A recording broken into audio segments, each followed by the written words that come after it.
Look up almost anywhere in the world today, and if a small machine is hovering overhead, filming, mapping, inspecting, or spraying a field, there is a very good chance it was built by a single company. Not an American aerospace giant.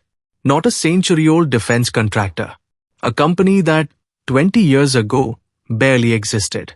A company started by a college student in a dorm room. A young man who was, by nearly every account, brilliant, obsessive, and almost impossible to work for. That company is DJI. And by most estimates, roughly 7 out of every 10 consumer drones on Earth carry its name. Think about how strange that is. The drone is one of the defining technologies of our age. It changed filmmaking, journalism, farming, construction, search and rescue, and warfare. Billion-dollar corporations tried to own it. GoPro tried. Silicon Valley tried. And almost all of them failed. Yet the company that won wasn't the one with the biggest brand or the deepest pockets. It was a Chinese startup that most people in the West had never heard of until their drones were suddenly everywhere. So how did that happen? How did a perfectionist engineer from Hangzhou build the most dominant hardware company in an entire industry? What were the engineering decisions, the business gambles, the failures, and the pivots that got them there? And why, at the very peak of its power, is DJI now caught in the middle of a technology war between the two most powerful nations on the planet? To understand any of it, we have to go back to a child, a comic book, and a toy helicopter that crashed. The founder's name is Wang Tao, though most of the world knows him as Frank Wang. He was born in 1980 in Hangzhou, a city in eastern China, into a comfortable, educated family. His mother was a teacher and ran a small business. His father was an engineer. By the standards of his parents, Wang was not an impressive student. His grades were ordinary. His attention wandered. But there was one thing that gripped him completely, and it gripped him early. When he was around 8 or 9 years old, he read a children's comic about adventures aboard a little red helicopter. Something about that image lodged itself in his imagination and never left. He became obsessed with model aircraft, with the idea of flight, with machines that could lift off the ground and stay there. His mother, instead of pushing him back toward his schoolwork, leaned into it. She brought him model kits from her business trips. And when he was 16, his father arranged for someone to buy him a real remote-controlled helicopter from Hong Kong. Here is the moment that matters. That helicopter, the dream object he had wanted for years, was almost impossible to fly. Within a short time, he crashed it. And he was devastated. But somewhere in that frustration, a question formed that would eventually become a company. Why was this so hard? Why couldn't the machine simply hold itself steady in the air? Why did flying a helicopter require the reflexes of a trained pilot when the thing was supposed to be a toy? That question is more profound than it sounds. And to understand why, we need to talk about the actual engineering problem at the heart of all of this. Because the entire DJI story is built on solving one deceptively simple thing. How do you make a flying machine stay still in the air? Picture trying to balance a broomstick upright on the palm of your hand. You can do it, but only by making constant tiny adjustments, sliding your hand back and forth to catch it before it tips. Now imagine doing that in 3 dimensions at once, while Vine shoves the broomstick around, and while you also needed to hold a precise position and a precise height. That is essentially what a helicopter or a multi-rotor aircraft is doing every instant it hovers. These machines are inherently unstable. Left alone, they tip over and fall.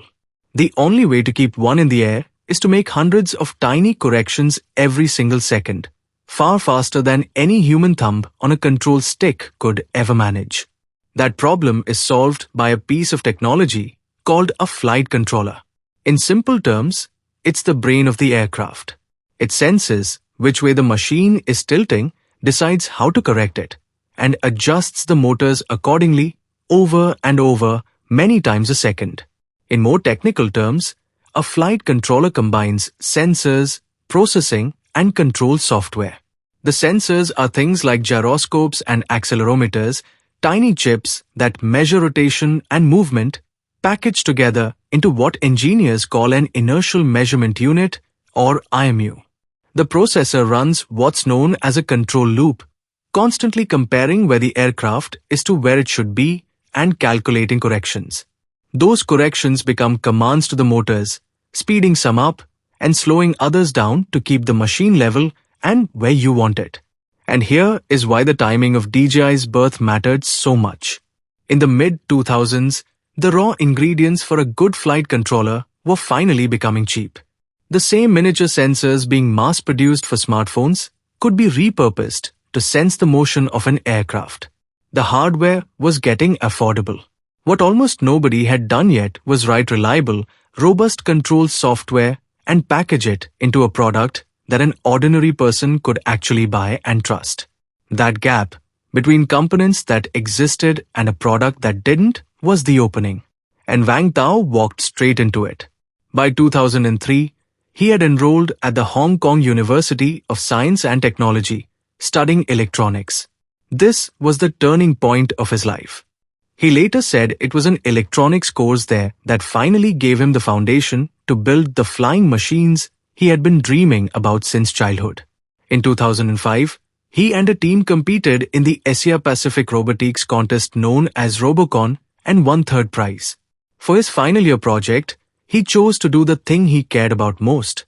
He tried to build a flight control system for a helicopter. The university gave him a grant of about 18,000 Hong Kong dollars, a little over 2,000 US dollars, to fund the work. And then, in one of those details that sounds almost too perfect to be true, his big moment went badly. The night before the final demonstration, his system still wasn't working properly. He stayed up trying to fix it, and exhausted, he fell asleep. The presentation did not go well. He did not get top marks. By the conventional measures of academic success, the project was a disappointment. But one person saw past the failed demo. A professor named Li Zexiang. Li was an unusual figure, an academic trained at MIT, one of the first from his generation to study in the United States before returning to teach in Hong Kong. He had a gift for spotting raw engineering talent, and he saw it in the stubborn, single-minded student. Li would go on to become one of the most important angel investors in Chinese technology, backing dozens of startups. But none would ever match what came next, because Li Zexiang would soon end up saving the company his student was about to build. In 2006, Wang Tao founded DJI. The full name in Chinese translates to something like Great Frontier Innovations. He took his university grant money and modest support from a family friend named Lu Di, who put in around 90,000 US dollars and helped manage the books. And he moved to the city that would shape everything about how DJI operated, Shenzhen. We'll come back to Shenzhen because it is not a footnote. It is one of the secret weapons of this entire story. In the beginning, DJI did not make drones. It made flight controllers. Wang and a tiny team built control systems for remote-controlled helicopters, the very problem that had frustrated him as a teenager. They sold these components to hobbyists, to universities, and to companies that needed stable aircraft for things like inspecting power lines. Early products had names like the XP3.1. As the hobby world began shifting from helicopters toward multi-rotor aircraft, the kind with 4 or 6 or 8 propellers, DJI followed, releasing flight controllers like the Wukongem and later the more affordable NASA line that became legendary among enthusiasts. But the early days were brutal. The company was small, the money was thin, and Wang was a famously difficult boss. He was a perfectionist with exacting, sometimes harsh expectations, and employees churned through the company at an alarming rate. Some of them quit in frustration. And in a betrayal that nearly killed DJI, a few took what they had learned and began making and selling knockoff versions of its products. By around 2007, the company was on the edge. Wang needed roughly $100,000 just to keep it alive. So he went back to his old mentor, Li Zexiang. The story of that meeting has become part of DJI legend. Li reportedly made his former student wait outside his classroom for 2 hours before agreeing to talk. But in the end, he said yes. He invested the money the company needed, took the role of chairman, and did something even more valuable than writing a check. He brought in several of his other talented students to work at DJI. He didn't just save the company financially. He restocked it with engineering talent at the exact moment it was bleeding out. That rescue is one of the most consequential decisions in the company's history. Without it, there is no Phantom, no Mavic, no global empire. There's just another failed startup nobody remembers. Slowly, DJI found its footing. And around 2009, it got a powerful piece of proof that its technology was the real thing. A team used DJI's flight control components to fly an unmanned aircraft around a mountain summit, a genuinely difficult feat in thin air and harsh conditions. It signaled that this wasn't toy-grade engineering. These systems could do serious work. But DJI was about to make a leap that would change not just the company, but the entire idea of what a drone was. Here's the situation around 2012. If you wanted to fly a camera in the sky, your options were miserable. You could hire a helicopter, which was wildly expensive and dangerous. Or you could go the hobbyist route, which meant buying a frame, then motors, then speed controllers, then a flight controller, then a radio, then a separate camera like a GoPro, then a gimbal to hold it, and then spending an entire weekend assembling and calibrating all of it.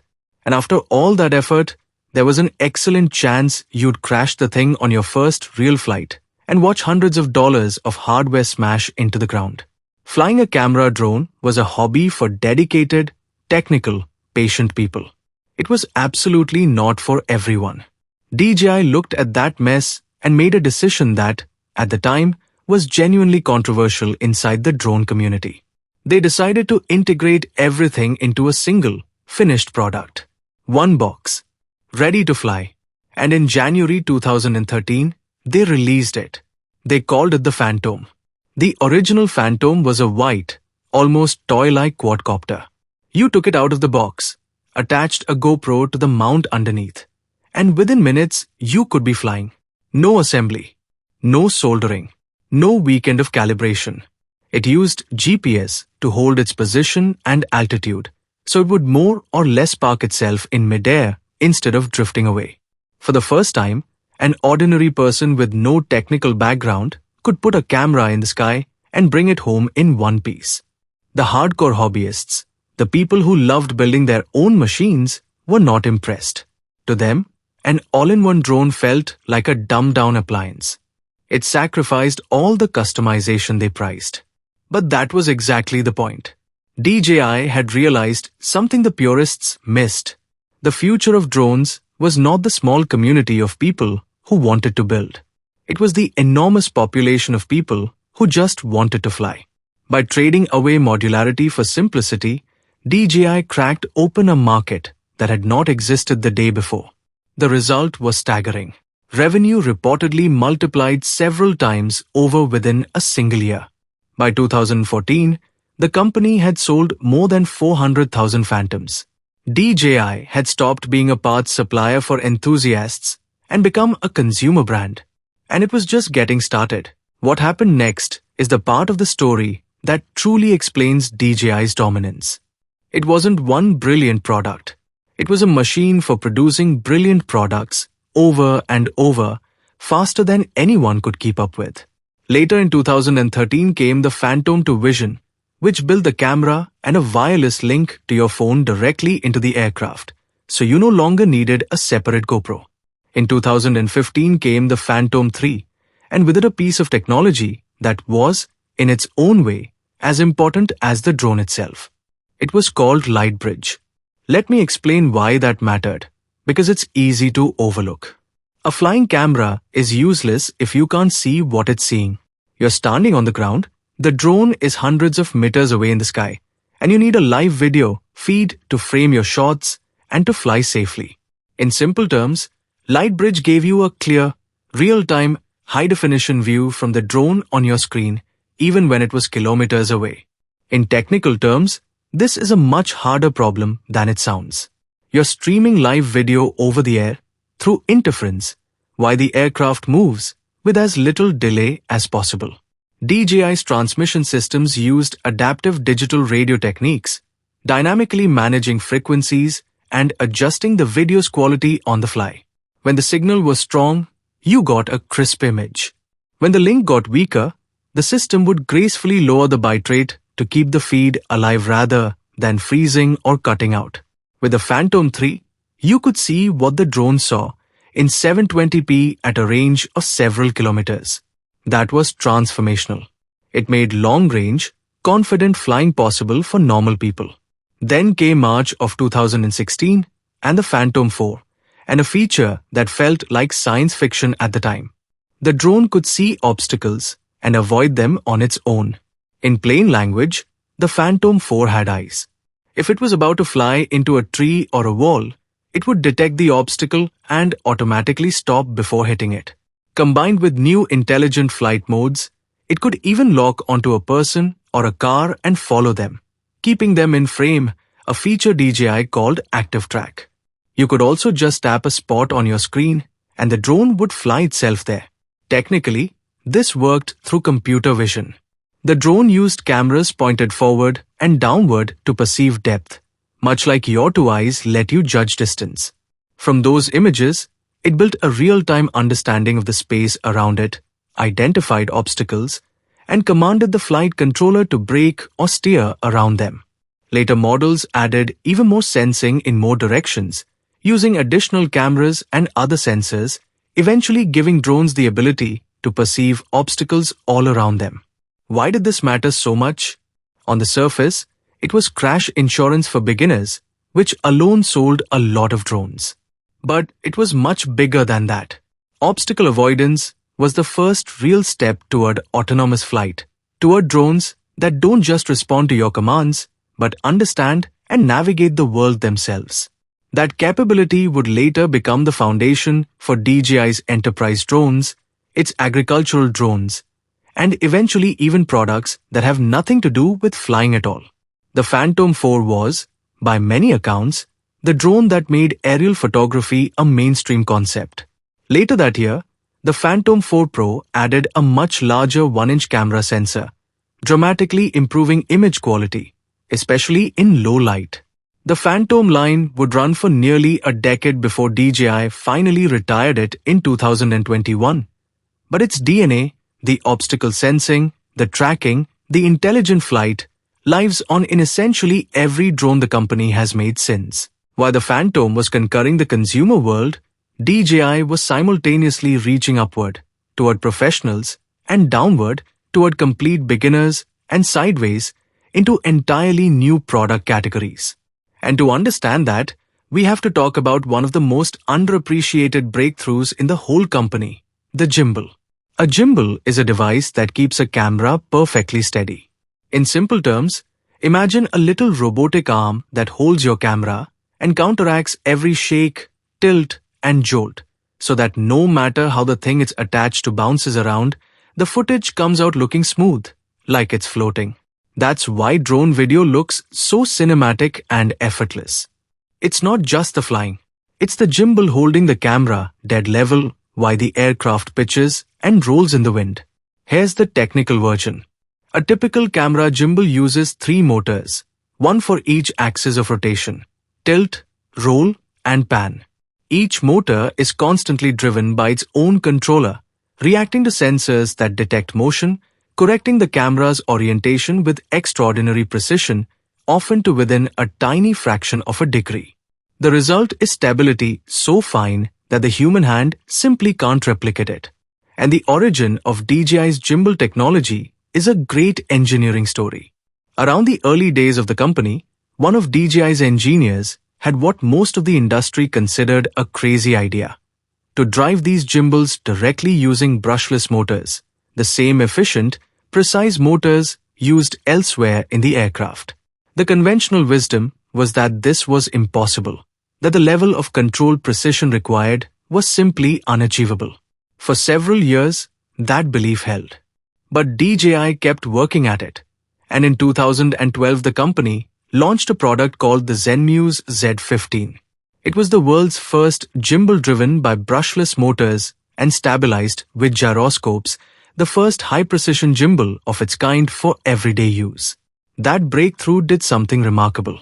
It didn't just improve DJI's drones. It spun off into an entire second business. Because once you've mastered the art of keeping a camera perfectly stable, you don't have to put it on a drone at all. In 2014, DJI took that aerial gimbal technology and brought it down to the ground, releasing the Ronin, a handheld stabilizer for professional cinema cameras. Suddenly, a filmmaker could walk, run, even climb stairs while holding a heavy camera, and get buttery smooth footage that previously required expensive rigs and years of skill. The Ronin grew into a whole family, lighter versions, smaller versions, the Ronin-S, and the modern Rupees series used on film sets around the world. Then, in 2015, DJI shrank the whole concept down. They built the camera and the gimbal into a single handle you could hold in one hand and called it the Osmo. It was so influential that, as the company itself has noted, almost every handheld camera gimbal you've seen since looks more or less like the Osmo. They essentially defined the entire category. In 2016, riding the explosion of vlogging and short video, they released the Osmo Mobile, a gimbal that stabilizes your smartphone. In 2018 came the Osmo Pocket, a tiny pocket-sized stabilized camera. And in 2019, DJI did something bold. With the Osmo Action, it went directly after GoPro on GoPro's home turf, the action camera market. Around the same period, DJI made a move that signaled real ambition in the world of imaging. It acquired the legendary Swedish camera maker Hasselblad, taking a minority stake in 2015 and majority control in 2017. Hasselblad is a storied name. Its cameras famously went to the moon. Why would a Chinese drone company buy it? Two reasons. First, credibility and color science, the deep expertise in how a camera renders color and tone that takes decades to develop. And second, to climb up the value chain. Soon after, DJI's Mavic 2 Pro in 2018 carried a Hasselblad-branded camera, and the Mavic 3 in 2021 featured a larger Hasselblad camera with a 4/3 sensor. DJI was no longer a drone company that happened to bolt on a camera. It was becoming a serious imaging company in its own right. For professionals who needed even more, DJI built the Inspire line. The first Inspire, in 2014, was almost theatrical. It was a transforming aircraft, its carbon fiber arms lifting upward after takeoff so the detachable 4K camera underneath could rotate a full 360 degrees without the legs getting in the shot. It even supported two operators at once, one flying the drone while the other independently controlled the camera. The Inspire 2 in 2016 added a powerful cinema-grade imaging core and was used on real film and television productions. The Inspire 3 in 2023 pushed all the way to full-frame 8K capture.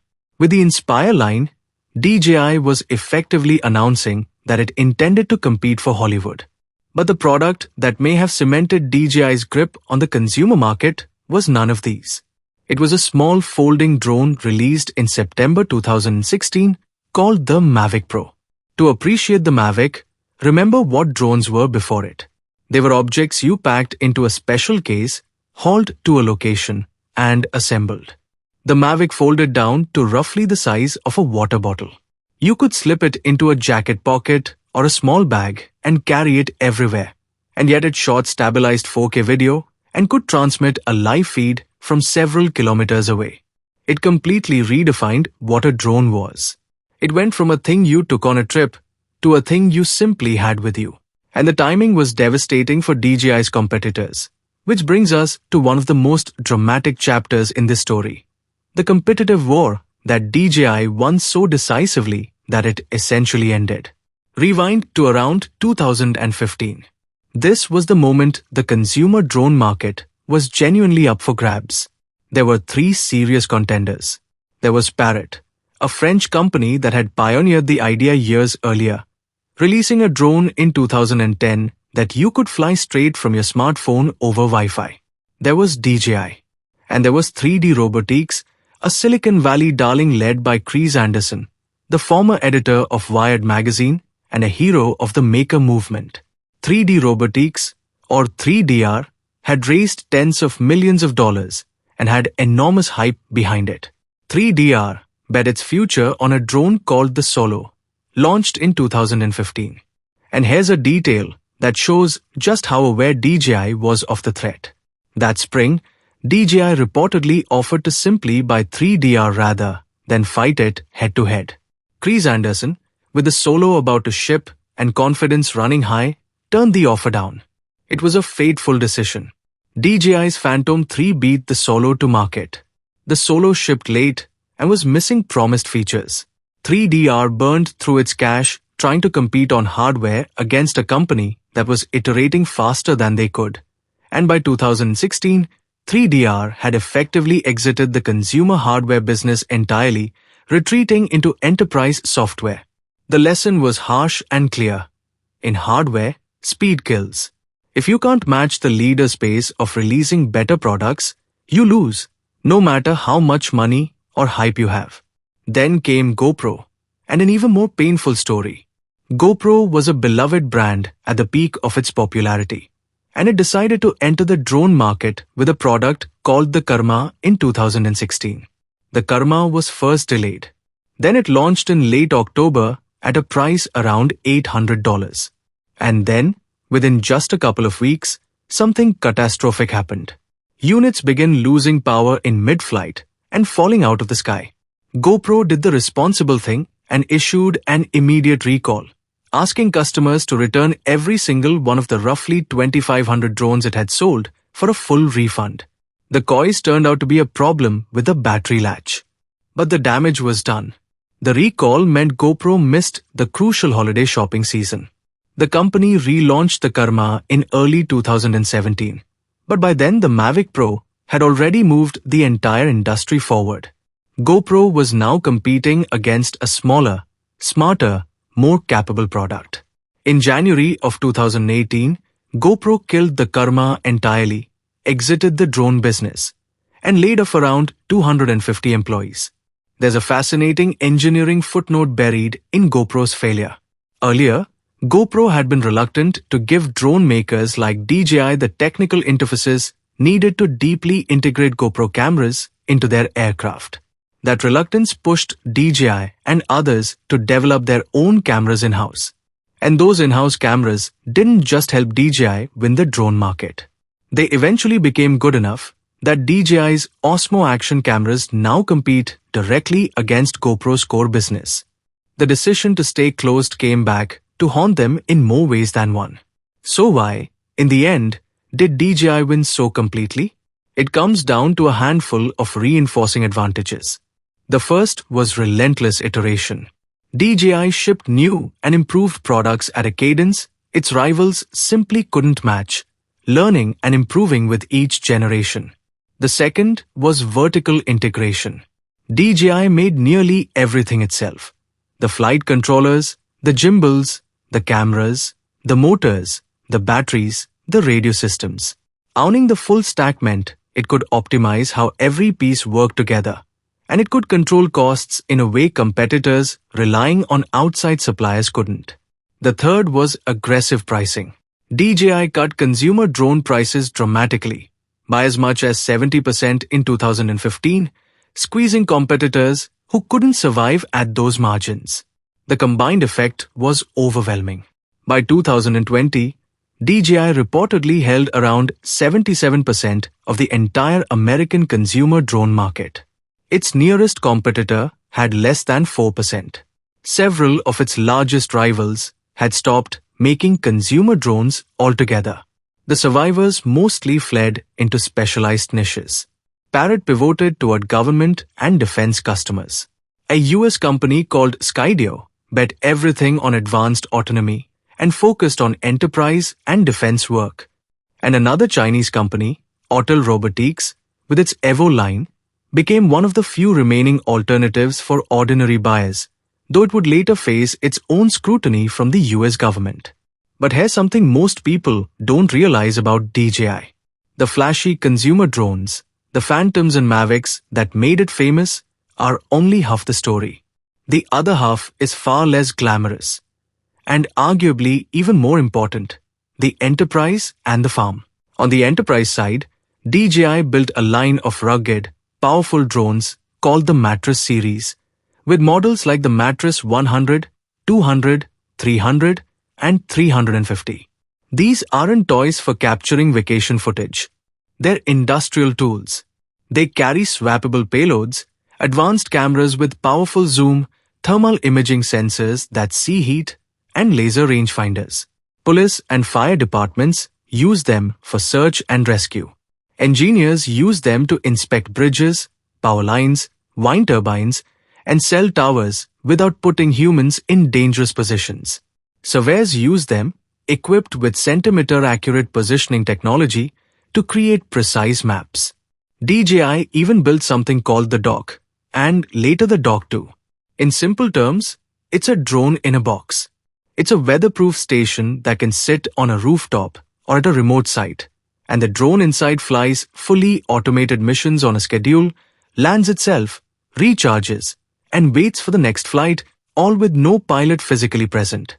It's a glimpse of a future where drones operate almost entirely on their own. And then there's agriculture, which might be the most quietly transformative thing DJI has ever done. In 2015, DJI created a dedicated agriculture division and released a spraying drone called the Agras AMG-1. The idea was simple but powerful.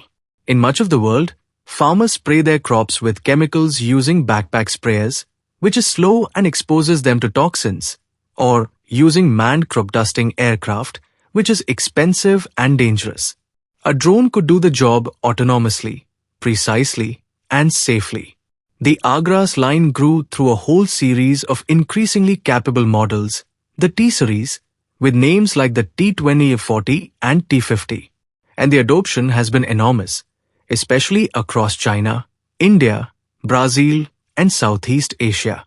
By the end of 2022, there were already around 200,000 DJI agricultural drones in operation, having treated some 200 million hectares of farmland.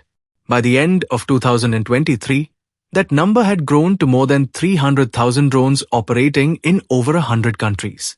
By the middle of 2024, DJI reported its farming drones had treated over 500 million hectares. These drones genuinely change how farming works. By applying chemicals with precision, they can reduce the amount of chemicals and water used by roughly 20 to 35% compared to traditional methods. DJI's agricultural drone business now generates well over $1 billion a year. Its main rival in this space is another Chinese company called XAG, and together the two of them control well over half the global market. This is a serious, profitable, world-changing business that has almost nothing to do with the consumer drones DJI is famous for. It is a major reason the company is more resilient than it might appear.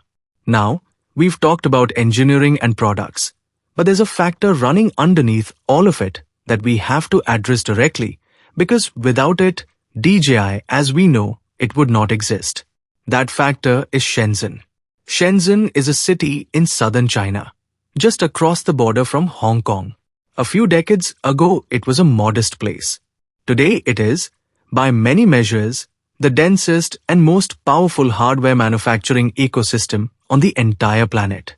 Within a short drive of DJI's headquarters, you can find suppliers for virtually any electronic component imaginable.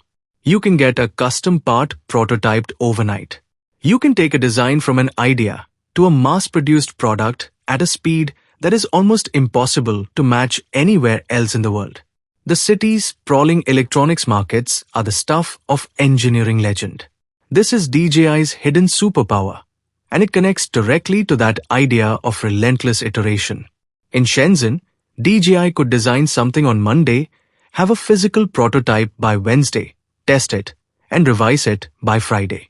That cycle of rapid experimentation, combined with its strategy of making everything in-house, is what produced the brutal release cadence that destroyed its competitors. A company in Silicon Valley, ordering parts from overseas and waiting weeks for each iteration, was bringing a knife to a gunfight. DJI wasn't just a smart company. It was a smart company located in exactly the right place at exactly the right time. In recent years, as global tensions and tariffs have grown, DJI has also expanded manufacturing into Malaysia, partly to diversify its supply chains. So let's pause and pull out the lessons here, because this is a story full of them. The first lesson is to solve the boring, hard problem, and the magic will follow. DJI's entire empire is built on a foundation most people never think about: making an unstable flying machine hold still. They solved stability, and stability unlocked everything else. The second lesson is to integrate when the market wants simplicity, even when it angers your existing customers. The Phantom alienated hobbyists, but opened up a market 100 times larger. Reading where the market is going, rather than where it is, can be everything. The third lesson is that cadence beats perfection in a single shot. DJI didn't try to release one perfect drone. It released good drones, learned, and released better ones, faster than anyone else. In a fast-moving hardware market, the company that iterates fastest tends to win. The fourth lesson is the power of owning your stack. By controlling the flight controller, the gimbal, the camera, the motors, the batteries, and the radio, DJI could optimize and undercut in ways that companies stitching together other people's parts simply could not. And the fifth lesson is that a deep platform of technology spins off into new products you never planned. Gimbal expertise became the Ronin and Osmo. Flight autonomy and obstacle sensing would eventually power a robot vacuum. Motor and battery mastery would migrate into electric bikes. The core competencies, not the products, are the real asset. There's a sixth lesson too, a more human one. Wang Tao's perfectionism was both the engine of DJI's success and a source of real pain. The same uncompromising standards that drove the engineering excellence also drove the early employee turnover and the betrayals that nearly sunk the company. Greatness and difficulty in this story came from the same source. So where does DJI stand today? In some ways, it has never been more impressive. The company brought in revenue of roughly 80 billion yuan, around 11.5 billion US dollars, in 2025. It has been valued at around $15 billion, and despite years of rumors, it has never gone public and remains privately held. It still commands something like 70% of the global consumer drone market. Its newest drones, models like the Mini 5 Pro, the Mavic 4 Pro, the latest Neo, the Avatar 2 for immersive first-person flying, and a new lightweight line called Leto that incorporates laser-based sensing, continue to push the technology forward. And the diversification we talked about is accelerating in dramatic ways. In 2024, DJI surprised the world by entering the electric bicycle business, not by selling bikes directly at first, but by selling a high-performance electric bike motor system called Avoidance, which it debuted under its own bike brand, Amflow. The engineering logic was pure DJI. Take the deep expertise in motors, batteries, and power management developed for drones and apply it to a category where the incumbents had grown comfortable. The reception has been remarkable. Within a couple of years, the Avoidance system was being adopted by well over a dozen bicycle manufacturers, and DJI was challenging established giants in the e-bike motor world. Then, in 2025, DJI entered the home, launching a robot vacuum called the Romo, first in China and then across Europe. And here's the beautiful part. Beneath its minimalist design, the Romo runs on the same kind of navigation technology that helps DJI's drones dodge trees and buildings in midair, a combination of fisheye vision sensors and solid-state laser scanning that gives it a full, precise awareness of its surroundings. The drone company had quietly become a robotics company, applying its airborne intelligence to a machine that crawls along your floor. DJI has also moved into portable power stations. The boundaries of what DJI is have become genuinely blurry. But hanging over all of this success is a massive and growing shadow. And it is the part of the DJI story that may ultimately matter most. It's the company's relationship with the United States. For years, DJI has been the target of escalating concern, suspicion, and restriction from the US government. The core worry, broadly stated, is national security. Because DJI is a Chinese company, and because Chinese law can compel companies to cooperate with the state, some American lawmakers and officials have argued that DJI's drones could, in theory, be used to collect or transmit sensitive data, and that depending on a Chinese company for critical drone infrastructure is itself a strategic risk. There have also been serious allegations connecting DJI to human rights abuses in China's Xinjiang region. It's important to be precise and fair here, separating what is established from what is alleged. DJI has consistently and firmly denied these accusations. It denies that its products are tools of espionage, and it denies any involvement in human rights abuses, stating that it does not manufacture anything in Xinjiang. And it's worth stating plainly, as many observers have noted, that no public evidence has ever been released proving that DJI drones have actually been used to spy on Americans.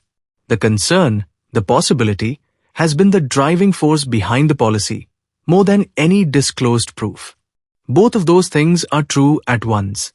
The concerns are taken extremely seriously at the highest levels of the US government, and the public case against the company has rested largely on what could happen rather than documented proof of what has. Whatever the merits, the actions against DJI have steadily piled up.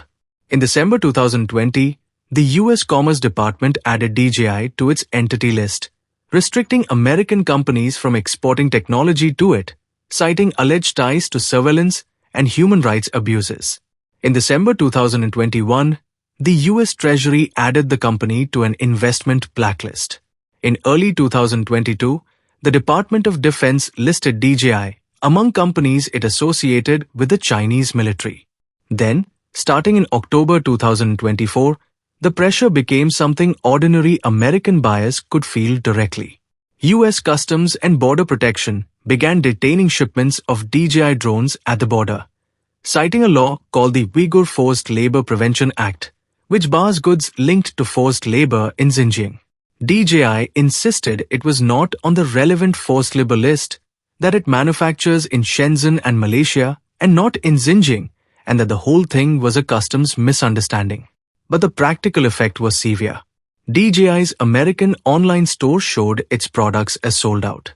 Major retailers ran critically low on inventory. For the first time, the world's dominant drone maker was struggling to get its products onto American shelves at all. And then came the action that changed everything from a looming threat into an active restriction. In the defense spending bill for fiscal year 2025, passed at the end of 2024, Congress included a provision that functioned like a deadman's switch. The law gave a US National Security Agency 1 year, until 23 December 2025, to conduct a formal security audit of DJI. If an agency completed the review and cleared the company, DJI could continue business as usual. But if no agency completed that review by the deadline, then DJI and other foreign-made drones would automatically be placed on a list maintained by the Federal Communications Commission, the covered list, which would block them from receiving the authorizations they need to be sold and imported in the United States. Here is the extraordinary thing about what happened next. DJI, facing a deadline that could effectively lock it out of the American market, publicly and repeatedly begged the US government to conduct the very audit that might clear it. The company sent formal letters in March, in June, and again in December of 2025, urging multiple agencies to begin the review. According to DJI, those offers went unanswered. No agency took up the audit. And so the deadline arrived. On 22nd December and 23rd, 2025, with no security review completed, the consequence triggered. But instead of narrowly targeting DJI alone, the FCC went broader, moving to add foreign-made drones and their critical components to the covered list. the effect was sweeping. New DJI drones could no longer receive the FCC authorizations required to be legally imported and sold in the United States. It is crucial to understand exactly what this does and does not mean, because there's a lot of confusion about it. As of mid-2026, this is not a law that grounds the DJI drones already in America. Drones that were already authorized remain legal to fly. Existing owners can keep using their equipment. What the restriction blocks is the future. New models can no longer get approved for the US market, choking off the flow of new DJI products into the country. In early 2026, the FCC introduced some limited carve-outs, allowing approvals for drones on an approved government list and for products meeting a domestic intent threshold, with that window open into 2027. And in a small piece of relief for existing users, the FCC extended its support for firmware and security updates on already approved DJI drones into early 2029. But the broad picture is stark. The door to the American market for new DJI hardware has largely been shut. So what does the future hold for this remarkable, controversial company? The clearest theme is that DJI is hedging its bets deliberately and aggressively. Its push into ground robots, electric bike motors, power stations, and standalone cameras is partly about growth, but it is also about survival. Each new category reduces DJI's dependence on the drone market in general, and on the American market in particular. The same is true geographically. By expanding manufacturing into Malaysia and focusing its energy on Europe, Asia, and Latin America, DJI is building a future that does not require access to the United States. A company that is barred from selling new drones in America can still sell e-bike motors, robot vacuums, and cameras to the rest of the world, and increasingly, it is. There's also a fascinating convergence happening in the industry. Just as DJI moves into robot vacuums, one of China's leading vacuum makers has reportedly been building a drone development team, even recruiting from DJI's own ranks. The categories are blurring because they all rely on the same underlying mastery of navigation, sensing, motors, and batteries. The competitors of DJI's future may not look like drone companies at all. On the regulatory front, the situation remains genuinely uncertain, and honesty requires acknowledging that. The American restriction could harden into a complete and permanent ban, or political winds could shift and soften it. Other countries are watching closely and weighing their own rules about Chinese-made drones. The carve-outs and the extended update window suggest the story is not fully finished, but the trajectory in the United States has clearly been toward exclusion. And technologically, the direction is unmistakable. More autonomy, more artificial intelligence guiding flight, laser-based sensing becoming standard, automated docks enabling drones that operate beyond the sight of any human pilot. The very line between a drone and a flying robot, and indeed between a flying robot and a rolling one, is dissolving. DJI has positioned itself deliberately at the center of that dissolution. So let's bring this all the way back around.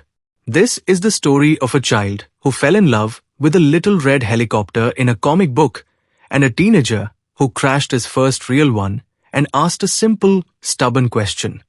Why can't this thing fly itself?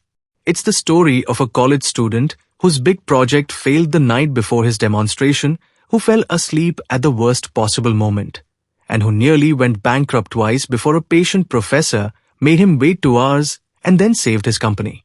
And it's the story of how that company came to build roughly 7 out of every 10 drones in the world. When you step back, the through line is almost startlingly simple. DJI did not invent the drone. It did not invent the gimbal or GPS or computer vision. What it did, over and over, with relentless discipline, was take technology that was unstable, expensive, and usable only by experts, and make it stable, affordable, and usable by everyone. It did this faster than anyone else, because it owned every layer of its own technology, and because it lived inside the greatest hardware factory the world has ever built. And then it took those same hard-won skills and pointed them at new worlds. At film sets, at farms, at city floors, at mountain bike trails. But the very dominance that made DJI a household name is now also its greatest vulnerability. A company whose drones much of the world depends on finds itself a lightning rod in a contest between superpowers, locked out of one of its most important markets, not necessarily for what it has provably done, but for what it represents and what it could, in theory, do. There may be no engineering solution to that problem. You cannot design your way out of geopolitics. Yet whatever happens to DJI in any single country, one thing is already permanent. This is a company that fundamentally changed how human beings see the world. Before DJI, the view from above belonged to the wealthy, the powerful, and the trained. After DJI, it belonged to anyone with a few $100s and a clear sky. The aerial shot in the film you watched last night, the news footage of a flood or a wildfire, the inspection that kept a worker off a dangerous tower, the field sprayed without poisoning a farmer's lungs. So much of that traces back to a perfectionist engineer, a dorm room, and a question about a toy that wouldn't behave. The little red helicopter from that childhood comic book finally learned to fly itself. And in teaching it how, a difficult, brilliant young man from Hangershaw changed the sky for all of us.